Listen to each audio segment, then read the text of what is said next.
Hello, everyone. I hope you're all doing fine. It's 3:30 here on Wednesday. Just a few things I wanted to update from last week and this week. One of the things that really struck me most in the discussion from last week is how many of you talked about socialization and the need for schools to socialize students. And that really is one of the biggest questions that we deal with in education. And if you've read anything about philosophy of education, then you probably noticed it's a question we've been trying to struggle with for Plato, Socrates, Aristotle, their time. Someone mentioned how part of the difficulty with this is that education has become so much more heterogeneous, more diverse. And it's very true. Higher education, for example, 100 years ago was very homogeneous. Most of the students came from white, upper class, privileged backgrounds. So faculty, administrators didn't have to make many assumptions, or they could afford to make many assumptions about their values, their backgrounds, their behavior, because they were all largely the same. That's changed a lot, and I think it'd be obvious. It's changed in K through 12, it's changed in higher education, changed across our society as a whole. We are much more homogeneous, which means we can't make many assumptions about people's cultural understandings, their background. Why it's become more important than ever that some kind of socialization be part of education, whether it's K-12 or higher education. The problem with that is deciding what point on the spectrum we're going to fall in.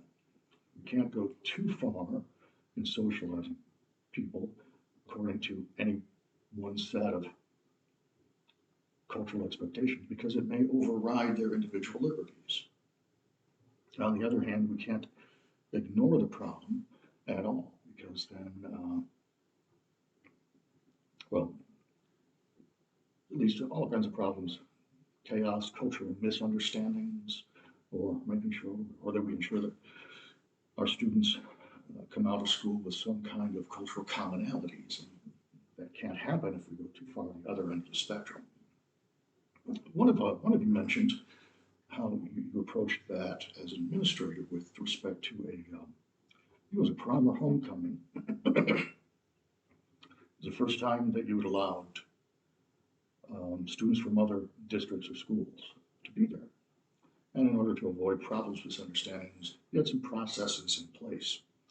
And those processes, I think most of us would agree, fell very well in the middle of that spectrum, things that most people, reasonable people, could not argue against or disagree with. Problem is, it's difficult to do that and get it right all the time, and we don't get it right all the time.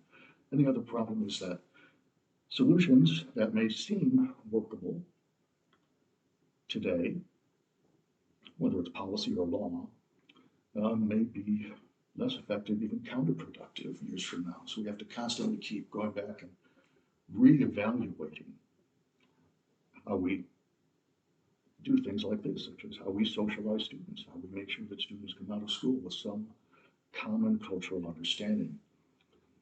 That's not too little. On the other hand, it does not override their own personal or cultural values. Very complex. And keep in mind, we're never going to be done discussing this issue. As long as humans are around, as long as we have education, this will be probably one of the main issues we will continue to discuss. But your discussion last week, really very good, and the examples many of you brought with you about how you try to do that and struggle with those questions, it is really important. The other thing I wanted to talk about, we are looking at epistemology. As many of you probably noticed, epistemology is very related to research. In fact, in many ways, we can think of it as a philosophical underpinning for how we do research, for how we see and how we understand and how we interpret the world. So the last couple of weeks looking at interpretivism, and then now looking at epistemology.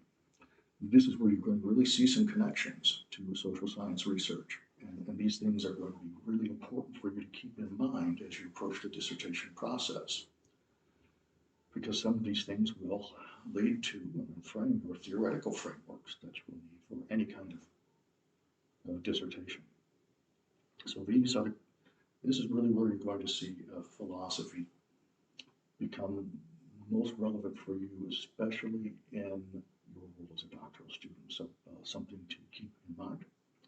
I sent back the last of the drafts everyone sent me from last week. But if you have questions about your paper, your counter argument, by all means, please call me. I can never say that often enough.